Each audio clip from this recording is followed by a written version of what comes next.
Oke,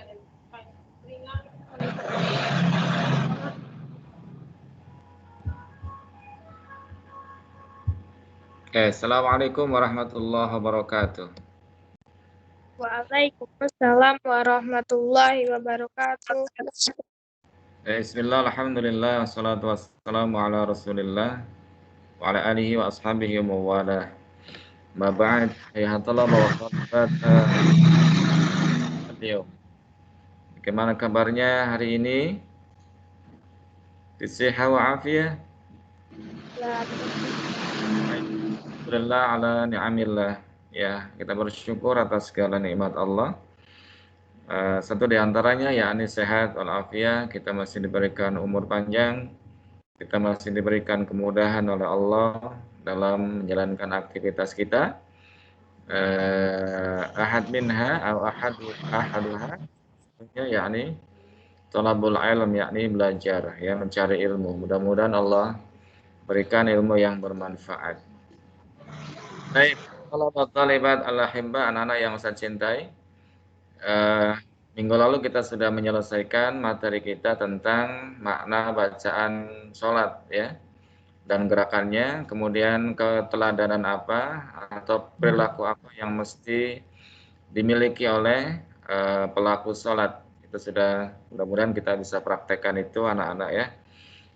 Di luar dalam sholat bagaimana, di luar sholat bagaimana, ya. Mudah-mudahan tidak hanya sekedar tahu, tapi juga meresap di setiap bacaan atau gerakan. Baik, ini kelihatannya masih ada mikrofon yang on ini. Mohon dilihat anak-anak dan segera di off-kan, ya, biar suaranya tidak masuk. Baik, tolong talibat al-ahibba, al-yawm insyaallah sanata'allam an qissati sab'ah auliya, ya, dalam bahasa Arab sab'ah auliya, maaf, bukan sab'ah tapi tis'ah, ya, tis'atu auliya, ya, 9 wali atau wali songo, ya, dalam bahasa Jawa songo, kalau bahasa Tegalnya sanga, ya, wali sanga, wali songo. Nah, mungkin selama ini anak-anak kita ada yang sudah pernah mengenal Wali Songo, ada juga mungkin yang belum sama sekali. Mungkin yang sudah mengenal istilah Wali Songo tapi tidak tahu yang dinamakan Wali Songo itu siapa-siapa. Kemudian kiprahnya apa saja, dakwahnya seperti apa. Mungkin banyak di antara kita yang belum mengetahui. Baik, anak-anak, satu persatu insya Allah kita akan bahas, ya, walaupun hanya sekilas, ya, walaupun hanya sekilas. Baik, yang pertama pengertian wali, ya, wali Allah. Apa yang disebut dengan wali? Perhatikan anak-anak, wali Allah, ya, orang yang beriman dan bertakwa, ya, melakukan hal-hal yang wajib, yang sunnah, serta menjauhi hal-hal yang makruh. Ini wali Allah. Jadi ada istilah wali murid, ada istilah wali santri. Itu sebenarnya wali itu juga punya makna pengganti, ya, pengganti atau yang dekat, gitu. Jadi wali Allah itu orang yang sangat dekat dengan Allah, ya, orang yang sangat dekat dengan Allah. Dekat itu maksudnya apa? Ya, dalam menjalankan perintah-perintahnya, ya, dalam melakukan ibadah dan sebagainya. Baik, itu wali Allah, ya. Kemudian wali songo, ya, wali songo. Jadi para wali Allah yang mendakwahkan atau mengajarkan agama Islam di tanah Jawa. Jadi anak-anak, sebagian besar di antara 9 wali itu mendakwahkan Islam di tanah Jawa, ya, walaupun mungkin ada di antara mereka yang sesekali keluar Jawa, ya, ke Bali atau ke luar Jawa, tapi mereka fokusnya di tanah Jawa. Ya, Jawa itu yang melingkupi Jawa Timur, Jawa Tengah, dan Jawa Barat. Nah, nanti siapa-siapa yang dakwahnya di Jawa Timur, siapa yang di Jawa Tengah, dan siapa yang di Jawa Barat. Ini anak-anak perlu mengetahui sejarah Islam yang ada di Indonesia, terutama di Pulau Jawa ini ya. Baik, jadi Wali Songo itu para wali Allah yang mendakwahkan atau mengajarkan agama Islam di tanah Jawa yang jumlahnya ada 9 wali. Kapan mereka mendakwahkan ajaran Islam anak-anak? Diperkirakan sekitar abad ke-14 ya, 14. Abad ke-14. Abad ke-14 itu ya sekitar tahun 1300 sekian ya. Itu abad ke-14. Nah, kita ini sekarang ada di abad ke-21. Ya, sekarang ini kita ada di abad ke-21. Berapa tahun satu abad anak-anak? 1000 tahun. Ya, jadi 1000 tahun itu dikenal dengan satu abad. Jadi abad ke-14 itu ya sekitar tahun 1300-an. Nah, kita ini hidup di tahun 2021. Ini berarti kita ada di abad ke-21. Gitu ya. Baik, kemudian siapa Wali Songo itu? Siapa-siapa aja? Baik, kita akan kenal satu-satu anak-anak. Nah, ini yang pertama ada namanya Maulana Malik Ibrahim. Ya, Maulana Malik Ibrahim atau dikenal dengan Sunan Gresik. Anak-anak pernah dengar Gresik ya? Gresik ini ada di salah satu kota yang ada di Jawa Timur ya. Gresik. Dia lebih fokus di mendakwahkan Islam di tanah Gresik sehingga terkenal dengan istilah Sunan Gresik. Jadi banyak di antara wali itu menggunakan nama kota ya. Ada Sunan Gresik, ada Sunan Kudus, ada Sunan Bonang. Itu nama daerah. Ya, nama aslinya Maulana Malik Ibrahim. Ya, siapa Maulana Malik Ibrahim? Perhatikan anak-anak penjelasannya. Jadi Maulana Malik Ibrahim itu lahir di Samarkand. Samarkand itu Asia Tengah. Kemudian wafatnya di Gapura, ya desa Gapura, Gresik, Jawa Timur pada tahun 1419 Masehi.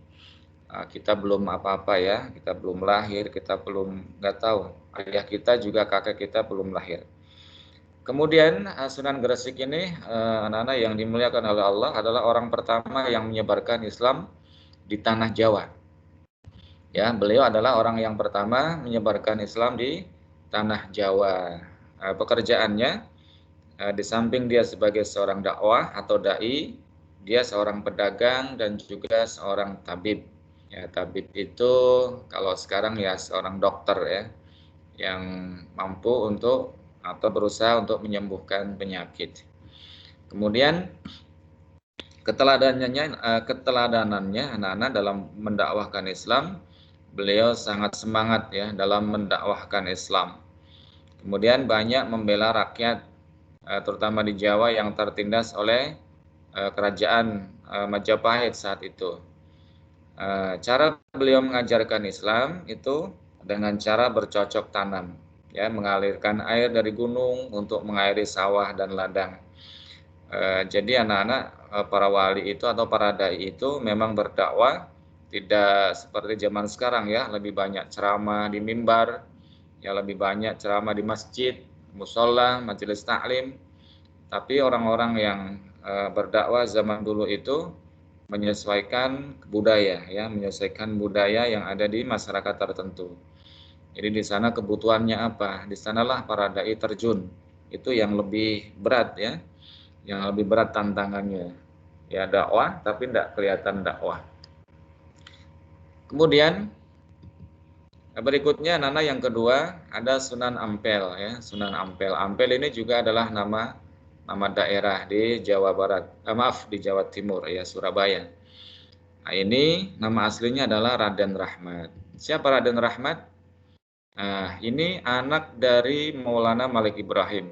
Jadi putra dari Sunan Gresik tadi. ya, menyebarkan Islam di Ampel. Mana di Ampel? Di Surabaya. Ya, beliau dianggap sebagai sesepuh oleh para wali lainnya. Jadi kalau Maulana Malik Ibrahim tadi adalah orang yang pertama menyebarkan Islam di tanah Jawa, sementara Raden Rahmat atau Sunan Ampel ini adalah dianggap sebagai sesepuhnya para wali. Makamnya anak-anak ada di Ampel, di Masjid Ampel Surabaya. Mungkin ada di antara kalian yang sudah pernah ke sana. Kemudian kisah ketauladannya atau keteladanannya, yakni ketika beliau anak-anak Sunan Ampel ini berdakwah kepada Prabu Brawijaya, ya, seorang raja. Ya, mungkin di pelajaran IPS ya, kalian mendapatkan materi tentang ini ya, Prabu Brawijaya ini hidup pada Sunan Ampel. Beliau wafat pada tahun 1478 Masehi. Kemudian ajaran yang terkenal anak-anak, ada istilah Molimo ya, Mohlimo atau 5M. Mohlimo. Apa ajaran beliau yang terkenal? Ini sangat terkenal anak-anak ya. Yang pertama, moh itu tidak boleh ya, dilarang. Mohlimo, tidak mau melakukan 5 atau dilarang melakukan 5. Yang pertama main di sini maksudnya berjudi. Ya, kemudian ngombe atau mabuk-mabukan. Berikutnya adalah maling atau mencuri. Ya, madat atau menghisap candu atau ganja, dan M yang kelima adalah madon. Ya, madon itu berzina. Ya, berzina. Demikian sekilas tentang Sunan Ampel atau nama aslinya adalah Raden Rahmat. Berikut anak-anak Sunan Bonang. Ya, Sunan Bonang. Nama aslinya adalah Mahdum Ibrahim. Ya, Mahdum Ibrahim. Nah, siapa beliau? Coba kita lihat anak-anak. Oh, Sunan Bonang adalah putra Sunan Ampel. Jadi ini cucunya ya, cucunya Maulana Malik Ibrahim. Maulana Malik Ibrahim punya anak namanya Sunan Ampel, dan Sunan Ampel punya anak namanya Sunan Bonang atau Mahdum Ibrahim. Mahdum Ibrahim ini berguru atau belajar ilmu agama kepada ayahnya ya, Sunan Ampel. Nah, beliau Sunan Bonang ini menyebarkan Islam di Tuban ya. Tuban ini juga daerah Jawa Timur. Ia wafat pada tahun 1525 Masehi.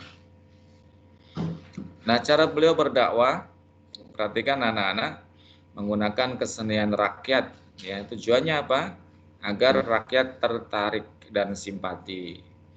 Jadi beliau itu Sunan Bonang dalam berdakwah itu memasukkan alat musik bonang pada seperangkat alat musik gamelan ya, karena memang yang disukai rakyat saat itu adalah kesenian, maka dakwahnya pun dengan cara kesenian. Ini yang membuat kemudian rakyat saat itu tertarik dengan dakwahnya Sunan Bonang. Nah, di saat memainkan musik itu kemudian dimasuki ajaran-ajaran Islam, sehingga mereka secara tidak langsung belajar tentang agama. Nah, yang terkenal anak-anak, tembang Tombo Ati. Ini yang populer ya, dinyanyikan oleh penyanyi religi Mas Opik ya, Mas Opik. Ada yang bisa nyanyi lagu Tombo Ati? Silakan. Ada enggak? Enggak bisa. Tombo Ati, ada 5 perkara, gitu. Yang pertama, baca Quran dan maknanya. Yang kedua, gitu, dan seterusnya.